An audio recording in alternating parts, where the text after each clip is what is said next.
Previously on the O.M.E.N podcast. The O.M.E.N team went to Egypt to get a vial of red liquid from a coffin.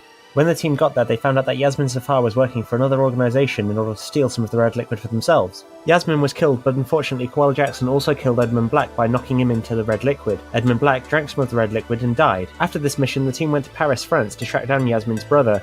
It turned out that Yasmin's brother had been blackmailed by a vampire whose hive was slowly dying because the Queen had not been back in a very long time. The Queen hadn't been back to the colony because Koala Jackson had killed one of the vampires in broad daylight, which brought great shame on them. The vampire in question tried to use the red liquid to kill hundreds of people from the top of the Eiffel Tower, but he was stopped. After this, the team went to a pumpkin farm to stop a ghost, only to find that the place was filled with fairies. Now they're finally getting some nice rest and relaxation. The following sets of episodes will be following each of the players in turn. Dr. Martin's going to be spending time in the O.M.E.N archives, Annabelle St. John is going to visit her father at the old folks' home over Christmas, and Herbivore Jackson is going to do something. We'll find out soon, I'm sure. What will happen next?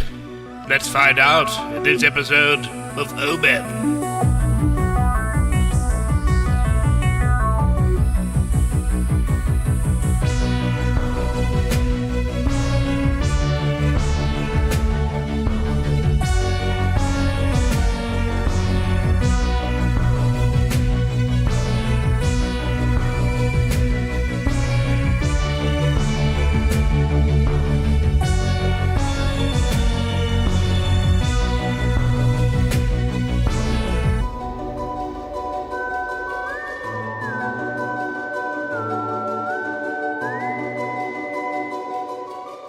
Hello, Andreas. Hello, it's me. So, we're going to be doing some special one-on-one podcast things for the next couple of weeks. I'm not going to use my character voice when I'm talking just to you, then. Well, if you were talking to like one of the playable characters, then I'd expect you to. Yeah, but of course, when you talk to me, that's fine. Yeah, that's fine. We are out of character right now. Yes, in the real world. Just so everyone knows that I don't have like a full annoying Swedish accent, because I feel like by this episode, I really want to make sure that the listeners know that I don't sound like that. It's fine. It's all right. So first of all, we're gonna level you up because we've been on a couple of missions now, and I have neglected leveling you and the rest of the gang up. Yeah. And so I thought these one-on-one sessions would be good to sort of like self-actualize your character a little bit. Okay. Give your character some reason and let them level up. So you are going to be leveling up 2 levels. You defeated a vampire, you solved a murder in Egypt, and you combine harvested a pumpkin. Yeah, I did. I like to think that you've earned 2 levels. Okay. In Ellipsis RPG, you get ellipses every time that you level up. Created by the great Javier Nelson? I don't know how to pronounce that. I don't know. I always call him Nelson. I haven't asked him yet. Yeah, neither have I. And at this point, I know him too well to want to ask. It'd be rude. I'm assuming Javier, but yeah, Nelson. It's Nelson's RPG. Nelson's RPG. Nelson's Ellipsis RPG.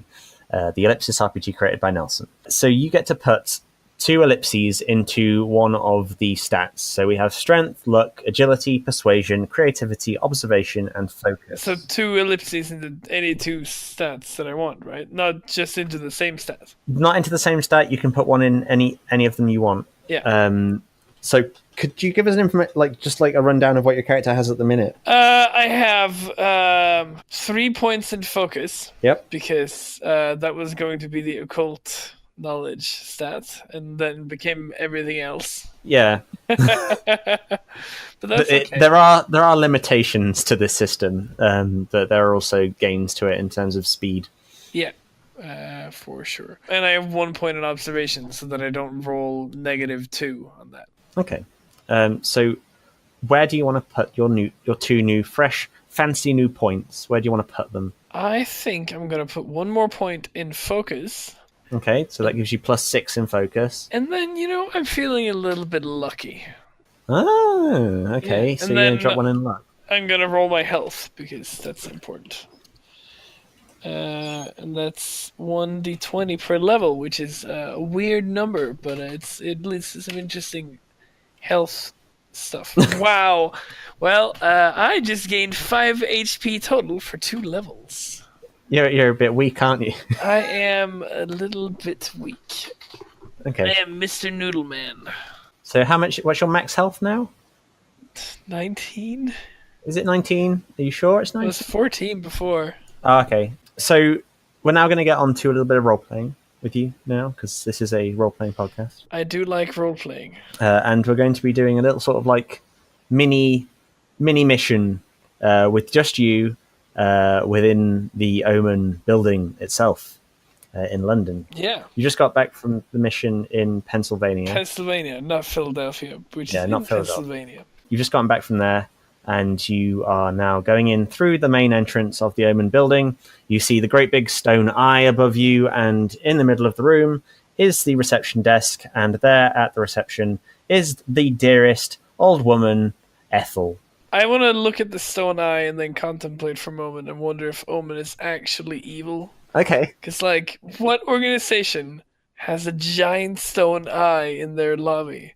Unless they're an evil organization. Well, I mean, it is like the all-seeing eye is quite a common Okay, logo. well, the all-seeing eye, again, it's like, come on. It's like they're asking to be associated with the Illuminati. Well, maybe, just maybe. Wait, I've uncovered it. They are the Illuminati. Potentially, I don't know. Maybe they just don't have a very creative graphic designer. Yeah, okay. Maybe that's what happened. I should probably talk to Ethel, huh? Yeah, potentially.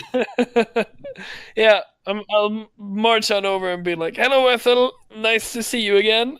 It's been a while." Ethel's typing away on her computer, and she gets up and goes, "Oh, hello, Martin. How are you?" Oh, I'm just fine. Have you talked to what's his name now? Vol lately? Vol? Oh no, I haven't seen Vol yet. I wonder where he is actually. I remember he wasn't feeling too well after the last mission. I think he might be in the hospital at the minute. Oh well, you should visit him. I heard he really wants to. He's talked a lot about you lately. Really? Yeah. Oh, that's nice to hear. What brings you by the headquarters today, Mr. Martin? You know what? I completely forgot. I don't know. Oh, okay. Well, I don't have you down for any sort of meetings. Is there anyone you specifically wanting to see? Like, did you want to go and talk with IT, or do you want to go see with Smedley, or? You know, on first thought, I would actually think I'd like to talk to IT. I need to get to that email address set up. Oh, all right then. Okay, so if you take the elevator, he's on the first floor with the operations department. Okay. So if you want to go up there to operations, that'd be fine. I'll ring ahead for you, so I'll know you're coming. Cool. Thank you. No worries. All right. See you later. I go in the elevator. Cool. And instead of going to the IT department, Oh. I'm going to a different floor.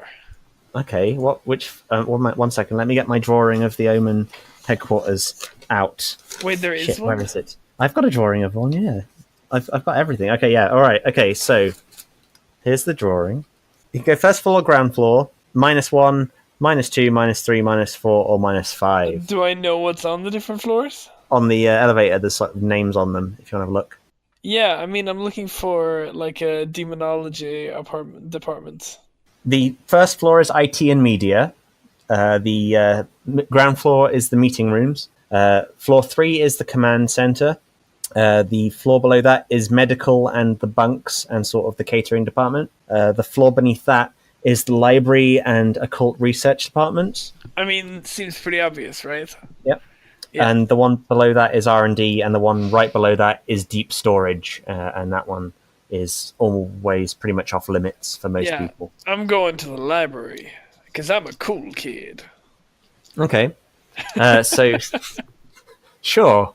Why not? That's how Martin talks now, apparently. You press the button and the elevator goes down, and after a short while, you reach the library rooms, and both doors open up. So behind you is opened up to the library, and the other way has opened up to the occult research department. Ooh. So you could go either way. I actually want to go to the library, I think. I want to read, see if there's a book about different types of demons. Okay. So you go into the library. Could you roll for observation for me, please? Yeah, absolutely. That's a 4. Okay. So you're astounded by the sheer volume of books in this room. There are scrolls from what seem to date back to like Alexandria in here. This is a library that is full of ancient knowledge that has been collected for hundreds of years now. You are unluckily kind of taken aback by how many books there are here. Okay. In the center of the room, you see on the floor in sort of marble the O.M.E.N logo. Then straight in front of you are 2 sweeping staircases that go up either side of the library up to a second floor in here. Are there any librarians around? You don't see a librarian, but there's a very old-looking man at the top of one of the staircases, and he's reading a book up there. He's got very white hair, very, very white thin hair, and an incredibly long beard. Are you implying that he is the librarian? I wouldn't be able to tell you right now because in character you don't know who this person is. Yeah, okay. It just you just decided to describe one guy out of everyone. There is only one guy in here. Oh, okay. And then I will go talk to him. I'm gonna just like pretend that I'm supposed to be here. Okay, you walk up and immediately he raises a sort of thin bony finger and goes, "Oh, you are Dr. Martin Bengtsson, correct?" You know, it's weird. Everyone keeps getting my name wrong in that same way. I don't know why, but you are here for a reason, correct? Yes. I don't... This is a lot of books in this library, and I need help to find the right ones. You are looking for a book on demonology. Am I right? So what if I am? Young. You are young. Indeed. I'm like 47. 47 is a very young age. Okay. And he walks down the stairs and he's eyeing you over the top of his, like, half-moon spectacles. Is he Dumbledore? He's basically Dumbledore, yes. Okay. But he's not Dumbledore. And he goes... Uncopyrighted Dumbledore. It's uncopyrighted Dumbledore. I'm stealing a lot of stuff from popular British novels. And he goes, "You are young. 47 is a very young age. Allow me to introduce myself." Have you met humans before? "Yes. I am Professor Isaac Cutter." Do I know that name? You know him from like your basic introductory training. You know that he's the head of the demonology department. Oh, okay. "Some call me by other names. Some of the names are lost to time. Like what names? Merlin, Nostradamus, Galileo. I've had many. You are young and do not know the dangers that await anyone who looks after demons. It is a dangerous practice." I'm sure there are safe ways to practice demonology if you just use the right protection, right? There is no true safe way to practice demonology. Well, Every demon has power. but they have so much knowledge. Have you read about, like, have you seen what these guys have? I'm sure if you could trick a demon into coming into our world, you could get some juicy bits of information out of that thing. He looks at you, and you notice that his eyes are a milky white color. He's basically blind. And he says, "Knowledge is one thing, young one, but it is not safe without wisdom. Follow me. You have much to learn." Who is this guy, Yoda? and I start wondering after. Wait, I just realized. Do I recognize that he looks like Dumbledore? I don't know. Has Bengtsson read Harry Potter? Has Martin Bengtsson read Harry Potter or seen one of the multi-million-dollar franchise movies with Dumbledore in him? Like I said, he's not watched Alien, so did he watch Harry Potter? I'm pretty sure he watched Harry Potter. Okay, he watched Harry Potter. Maybe So Harry Potter had Sylvester Stallone playing Dumbledore in this universe. well, I mean, to me, these universes are the same as our own universe. So it was the guy who actually plays him. I can't remember who it is though. Michael Gambon was. Is it Michael Gambon? Early on, he, at some point, yeah. I preferred the first one, whoever that one was. Yeah, but he tragically passed away during the filming.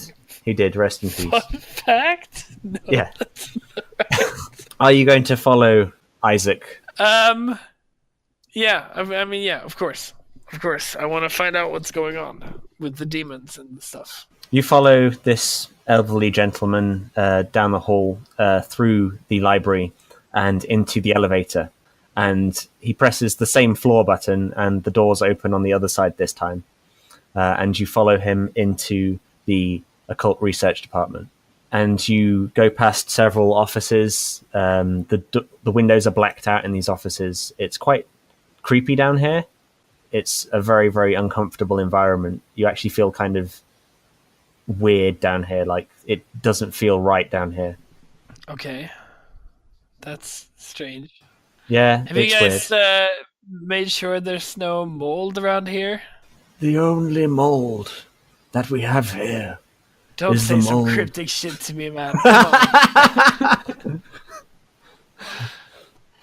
He looks at you and goes, Well, if you don't want my cool cryptic messages, then I'm not going to say anything at all until we get to the place. Well, okay, fine. he continues down the corridor, noticeably perturbed at your young standoffishness. And I mean, he's talking about mold and riddles. I can't deal with that. you get to the end of this hallway, and there is a large, sort of intricately carved metal door. Okay. And he pulls out a staff from underneath his robes, and he slams it on the floor. And you feel a crackle in the air. The door starts to click, and you see the mechanisms on it start twisting and turning, and then the door slides back. Okay. And you are greeted with a very, very large, sort of observatory-looking room. And inside there are these amazing-looking mechanical structures all around the room.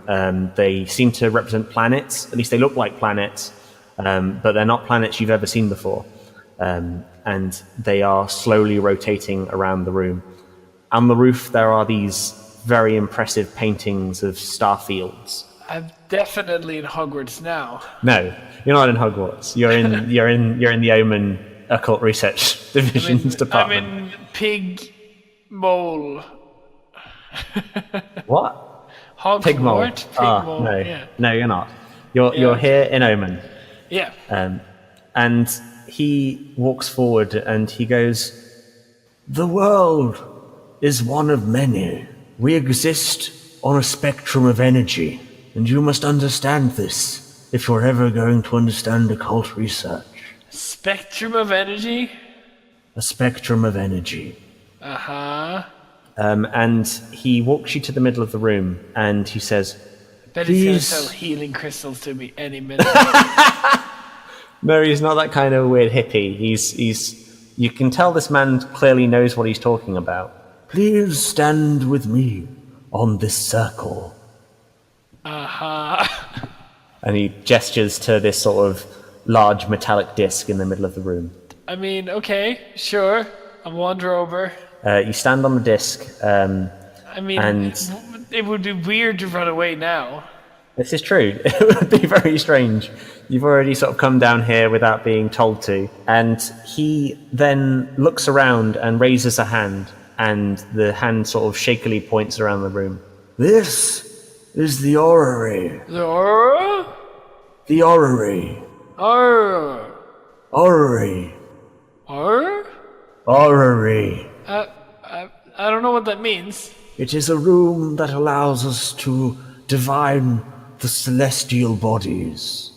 See how they are in flux and in constant movement with one another. And he points up, and you can see that they're moving, they're spinning, they're doing all sorts of weird shit. Planetarium style.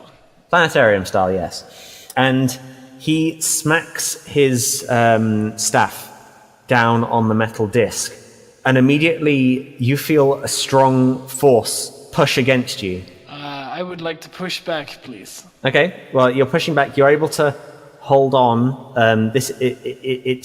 It feels weird. You've never felt this feeling before. It's half pushing you, but also pulling you. It's a sort of magnetism, but for humans. Okay. The world around you starts to dissolve away until eventually it's just you and Issac in the blackness, but you're both standing on this disc. And that's where we're going to end this episode, and you're going to find out more next time. You're going to get some forbidden knowledge.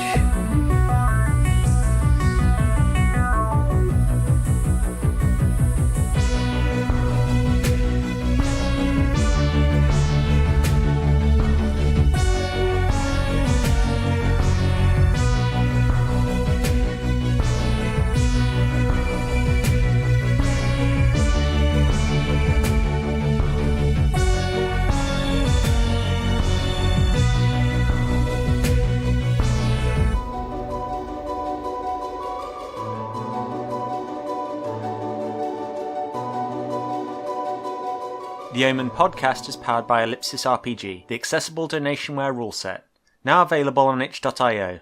If you like what you're hearing, please rate us on iTunes or wherever you get your podcast. You can tweet to us at the hashtag O.M.E.N cast, that's O-M-E-N cast, and who knows, you might get a special mention in one of the episodes from us. Thank you for listening, and remember, stay vigilant. You never know what's out there.